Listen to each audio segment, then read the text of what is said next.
70세 이상 여성 10명 중 6, 7명이 앓고 있다는 골다공증.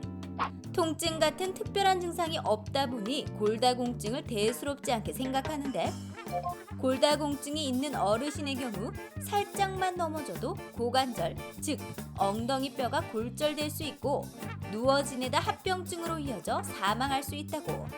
그런 만큼 골다공증을 가볍게 여겨서는 안 된다. 톡톡 건강 토크. 오늘은 골다공증과 골다공증성 골절에 대해 함께 알아본다. 네, 우리가 나이가 들수록 우리 몸의 심장과 폐, 각종 장기 기능이 저하되는 것처럼 뼈도 나이를 먹고 기능이 떨어지게 된다고 합니다. 네, 어르신들의 경우 골다공증이 있으면 사소한 충격에도 골절이 생기기 쉬운데요. 네. 뼈가 또 부러지면 회복하기도 힘들 뿐 아니라 여러 가지 합병증으로 고생할 수가 있습니다. 네. 네, 오늘 도움 말씀 주실 분 모셨습니다. 네. 영남대학교 병원 정형외과 박찬호 교수 나오셨습니다. 네, 안녕하십니까? 안녕하십니까. 네, 그럼 먼저 3분 브리핑을 통해서 뼈의 구조와 기능 그리고 골다공증이 정확히 어떤 질환인지부터 알아보도록 하겠습니다. 교수님 부탁드리겠습니다. 예, 제가 오늘 말씀드릴 부분은 크게 뼈의 구조와 기능, 또한 골다공증성 골절이라는 것이 무엇인지, 또한 골다공증의 진단 및 치료에 대해서 말씀을 드리도록 하겠습니다. 첫 번째로 그 뼈의 구조와 기능에 대해 말씀을 드리면, 저희가 혹시 뼈를 보셨는지 모르겠지만 겉에 굉장히 딱딱한 피질골로 구성이 되어 있고, 네. 또한 그 내면에는 그 소주골, 해면골이라고 하는 약간 그물 구조의 뼈와 그 안에는 골수를 보호하는 골수강으로 이루어져 있습니다. 이들의 역할은 주로 이제 갈비뼈를 통해서 심장이나 폐같이 굉장히 주요 장기를 보호하는 기능이 있고요. 또한 신장에서 신호를 받아서 칼슘을 뼈에 저장하거나 뼈에서도 칼슘을 빼내는 역할을 할 수가 있고, 또한 근육이 붙음으로써 뼈에서 이제 근육의 작용점의 역할을 하고 있고, 또한 골수가 골수강 내에 있음으로써 혈액을 생성하는 역할을 하고 있습니다. 우리 몸의 뼈는 지속적으로 건강하게 유지하기 위해서 계속적으로 그 골 재형성 과정이라는 걸 거치는데요. 그림에서 보시면은 저게 쥐파 먹은 듯한 그런 부분이 보이잖아요. 네. 그 부분이 주로 파골세포에 의해서 골 흡수가 일어나는 부분이고, 또한 이제 좀 색깔이 옅은 그런 새로 생긴 뼈들이 발생하는 부분이 조골세포를 통해서 뼈가 새로 생성되는 부분입니다. 그래서 우리 몸의 뼈는 조골세포와 파골세포의 역할에 의해서 계속 골 재형성이 일어나고, 이를 통해서 건강하게 유지가 되게 되겠습니다. 하지만 이러한 평형들이 나이가 듦에 따라서 점점 평형이 깨지게 되게 됐고, 골 흡수가 많이 일어나면서 이를 통해서 골다공증이 발생하게 됩니다. 그래서 이 척추체의 그런 나이에 따른 변화를 보시면, 좌측 그림에서 보시면 척추체가 위에 있는 그림은 건강한 척추체인데, 이런 건강한 척추체는 안에 해면골들이 굉장히 치밀한 조직으로 이루어져 있는 반면에 점점 연세가 드시면서 해면골들이 그 치밀함이 떨어지고, 나중에는 결국 그것들이 압박골절을 통해서 저렇게 납작해진 모양을 볼 수가 있고요. 또한 피질골 또한 구멍들이 굉장히 작은 구멍들이 있다가 점점 골다공증이 진행되면서 굉장히 구멍들이 커짐으로써 뼈의 강도가 굉장히 약해지게 되겠습니다. 그래서 뭐 많이들 보셨겠지만 연세가 드시면은 점점 척추체가 높이가 낮아지면서 이렇게 허리가 앞으로 굽게 되고, 또한 키가 작아지는 그런 변화를 볼 수가 있고요. 그래서 골다공증이라 함은 지속적으로 뼈의 흡수가 많이 일어나면서 뼈의 강도가 약해져서 약한 외상으로도 골절이 발생할 수 있는 병적인 상태입니다. 많은 분들이 골다공증이 단순히 연세가 드심에 따라서 생리적인 상태로 생각을 하시는데, 이는 병적인 상태로 꼭 치료가 필요한 상태라고 생각하시면 되겠습니다.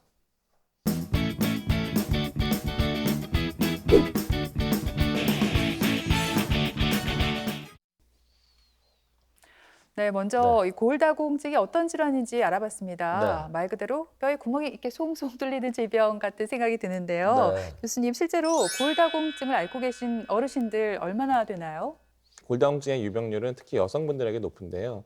폐경기 이후에 에스트로겐 레벨이 낮아지면서 골다공증이 급격하게 증가하는 것으로 알려져 있습니다.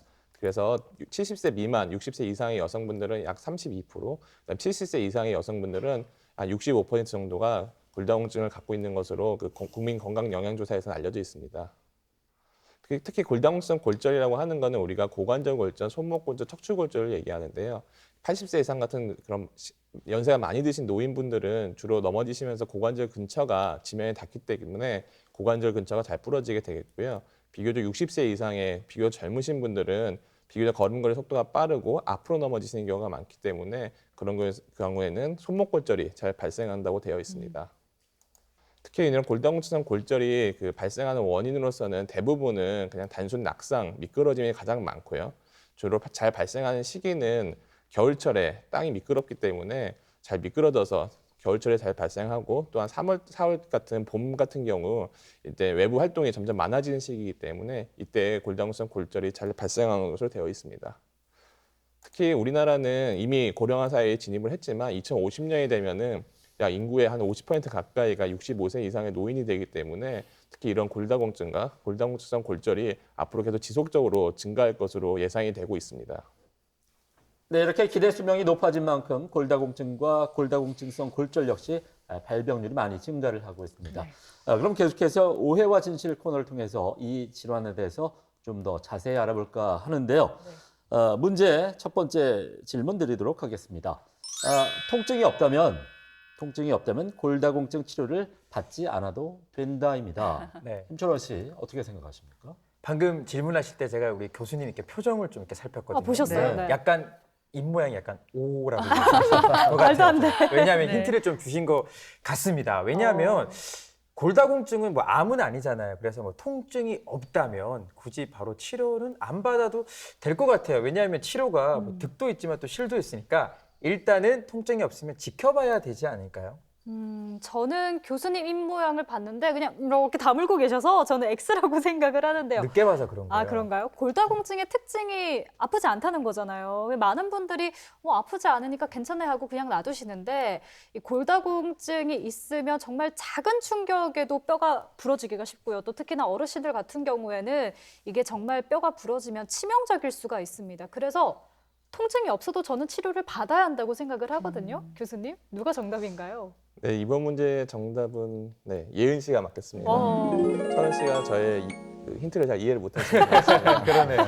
골다공증은 아까 말씀드린 것처럼 증상이 없고 또한 많은 분들이 그냥 생리적인 변화로 이해를 하고 계십니다. 하지만 이 골절이 발생한 이후에 골다공증이 발견되게 되면 치료도 어렵고 그 치료에 드는 비용, 그러니까 골절 치료에 대한 비용과 골다공증의 치료에 대한 비용 등 굉장히 많이 증가를 하기 때문에 미리미리 검사를 하셔가지고 치료를 받는 것이 아무래도 더 좋습니다.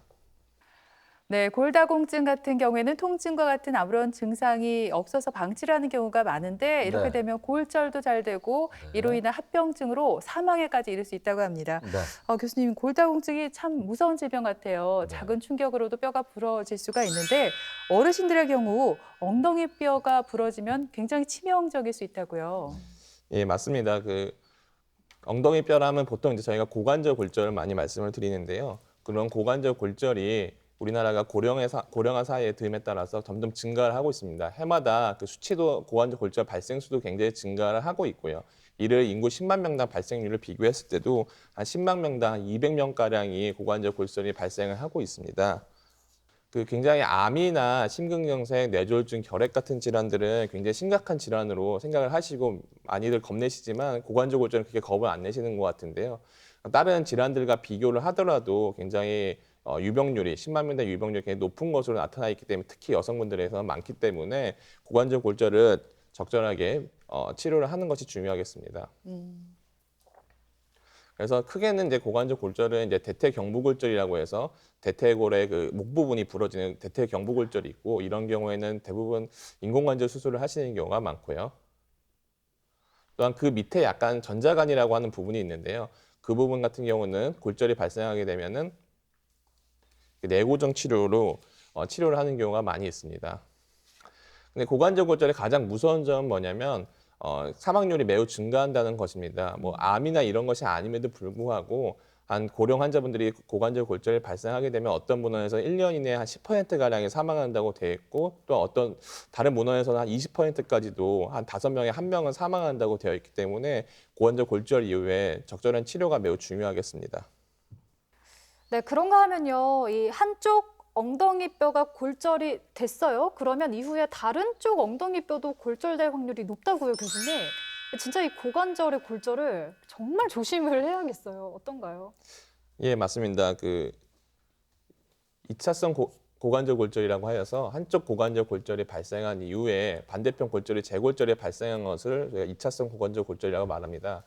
이런 골다공증성 골절 중에서 가장 사망률이 높게 알려져 있고 고관절 골절 환자 중에서 약 한 2%에서 한 15%까지 발생한다고 되어 있기 때문에 특히 고관절 골절 환자분들은 적절하게 치료를 해서 반대편이 부러지지 않도록 주의를 기울이는 것이 중요하겠습니다. 그러면 교수님이 말씀하신 2차성 고관절 골절을 좀 예방하기 위해서는 좀 어떻게 노력하면 좋을까요? 제 생각에는 일단은 주변에 좀 연세가 있는 부모님을 둔 자녀분들은 좀 꼼꼼하게 신경을 쓰셔야 될 것 같아요. 제 아는 분도 교수님 말씀하실 때 제가 생각난 건데 이 화장실에서 어르신들이 많이 네, 넘어지니까 맞습니다. 바닥 타일을 또 바꾸는 분들도 계시더라고요. 네, 맞습니다. 특히 미끄럼을 예방하기 위해서 굉장히 중요한 노력들이 필요한데요. 특히 이제 위험 인자들을 잘 파악을 해야 됩니다. 아까도 말씀드렸지만 여성분들이 골절이 많이 발생하시기 때문에 여성분들에 대한 좀 더 세심한 주의가 필요하고요. 또 골밀도 검사를 통해서 골밀도가 낮은 경우, 또한 1차성 골절이 85세 이하에서 발생한 경우, 또 치매나 어떤 평형 장애가 있으신 분들은 아무래도 더 잘 넘어지시지 않겠어요? 그래서 이런 분들은 좀 더 위험 인자를 확인을 해서 주의를 필요하고요.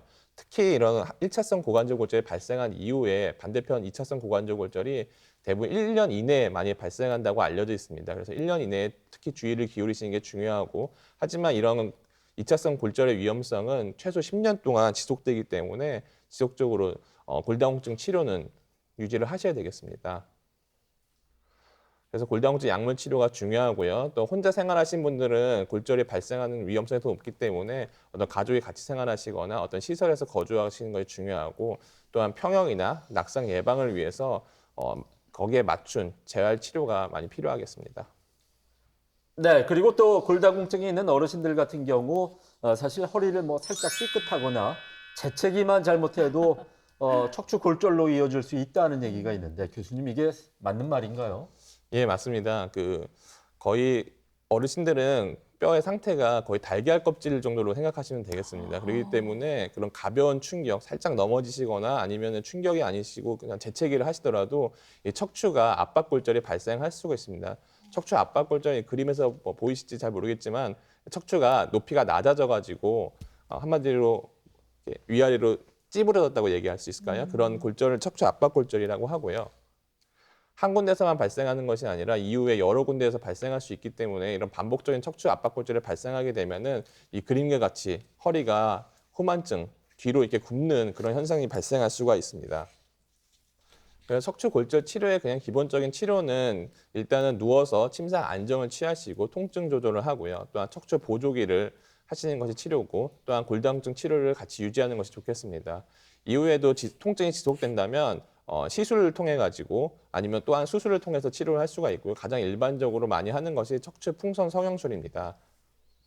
그래서 이렇게 압박된 척추체 안에다가 골 시멘트를 삽입을 하여서 척추체 높이를 다시 회복시켜 주거나, 또한 풍선 성형술이라고 해서 뒤에서 그 척추체 내로 이런 카테터를 집어넣어서 척추를 이렇게 다시 부풀려 가지고 높이를 회복시켜 준 이후에 그 안으로 시멘트를 넣어서 척추체를 유지하는 그런 척추 풍선 성형술을 시행할 수가 있겠습니다. 네, 그렇다면 손목이 골절됐을 때 그냥 두면 안 되잖아요. 어떤 방법으로 치료하는지 설명을 좀 해주시죠. 손목 골절은 아까 말씀드렸지만 비교적 좀 젊은 여성분들한테 많이 발생하는데요. 손목 골절도 대부분 요즘은 수술적 치료를 많이 하고 있습니다. 그래서 이렇게 어긋난 채로 두게 되면은 이제 부정유합이 발생할 수 있기 때문에 뼈를 맞춘 이후에 이렇게 핀이나 판으로 고정을 해서 치료를 하고 있고요. 이 또한 이후에 발생할 수 있는 척추 골절이나 고관절 골절을 발생 가능성을 높이기 때문에 이후에 적절한 골다공증 치료가 필요하겠습니다. 보통 우리가 건강 검진을 받으러 가면 네. 골밀도 검사라는 걸 하잖아요. 그렇죠. 그렇다면 골밀도 수치가 얼마 이하일 때 골다공증으로 진단을 하는지 일단 궁금하고요. 네. 또 골다공증 치료제 급여 기준이 있는지, 어떤 경우에 건강보험에 적용을 받게 되나요? 예, 골다공증이라 하는 것은 이제 WHO 국제보건기구에서 정의가 나와 있습니다. 그래서 골밀도에 보시면은 T값이라는 값이 나오는데요. 이것이 환자의 측정치를 젊은 30, 40대 여성들과 비교를 해서 그런 T값을 비교한 값이 마이너스 2.5 이하면 골다공증을 진단을 하게 되고, 비교적 젊은 분들은 T값보다는 G값이라는 것을 통해서 같은 연령층과 비교를 해서 골다공증을 진단하게 되어 있습니다. 일반적으로는 T값이 마이너스 2.5 이하면은 골다공증이라고 생각을 하시면 되겠습니다. 그래서 그림과 같이 이런 골밀도 검사기를 통해서 골다공증을 측정을 할 수가 있고요. 검사를 하시게 되면 이런 검사지가 나옵니다. 그래서 보시면은 본인의 상태를 이 표에서도 볼 수가 있고 또한 수치로서 평균값이 마이너스 2.5, T값이라고 하는 것이 마이너스 2.5 이하면 골다공증이고 이에 따라서 치료를 할 수가 있게 되겠고요. 그래서 우리나라는 건강보험이 적용이 잘 되기 때문에 마이너스 2.5 이하면은 모두 골다공증 치료를 받으실 수가 있고요. 또한 골다공증성 골절, 척추골절이나 고관절 골절, 손목 골절이 발생을 하시게 되면은 사실 검사 결과에 상관없이 3년까지는 보험이 가능한 것으로 되어 있습니다. 그래서 하지만 이제 많은 분들이 골다공증 치료를 잘 안 받는 경우가 많은데요. 심지어 골다공증 골절이 발생하신 이후에도 골밀도 측정조차도 안 하신 분들이 많아가지고 한 40% 이상은 측정조차도 잘 안 하십니다. 그래서 골다공증의 치료가 많이 안 되는 경우가 흔히 있습니다. 네, 어르신들의 경우에 이 골다공증성 골절로 심하면 목숨을 잃을 수도 있을 만큼 정말 이 골다공증을 질환으로 생각하고 치료를 잘 받아야 할 텐데요. 교수님, 이 골다공증 진단을 받으면 무조건 약을 먹어야 하나요? 네, 항상 그 약물 치료를 할 때는 뭐 득과 실을 따져서 치료를 해야 되겠지만요. 골다공증성 골절 이후에 골다공증 치료는 득이 더 많은 것으로 많은 문헌에서 나타나 있기 때문에 꼭 치료를 하시는 게 좋습니다. 그래서 골다공증 치료제로서는 아까 고릅수가 많이 일어나는 환자분들이기 때문에 그런 고릅수를 막아주는 고릅수 억제제와 또한 최근에는 새로 나온 약제로서 골형성제를 사용할 수가 있습니다. 그래서 뭐 세부적인 뭐 약들의 종류까지는 알 필요는 없으시지만 고릅수 억제제와 골형성제 두 가지가 있는데 일반적으로는 고릅수 억제제는 이제 보험급여 적용이 잘 되는 경우가 많고요. 골형성제는 굉장히 좀 고가의 약이어 가지고 특별한 상황이 아니면은 보험 적용은 안 되는 경우가 많습니다. 근데 아까 말씀하신 것처럼 대부분의 환자분들이 골절 없이 만약에 골다공증 치료를 하신다고 하면은 대부분 증상이 없으시기 때문에 복약 수능도가 굉장히 낮습니다. 보통 1년만 지나도 환자분들이 한 50% 이상은 약을 그냥 본인 스스로 중단하시는 경우가 많습니다.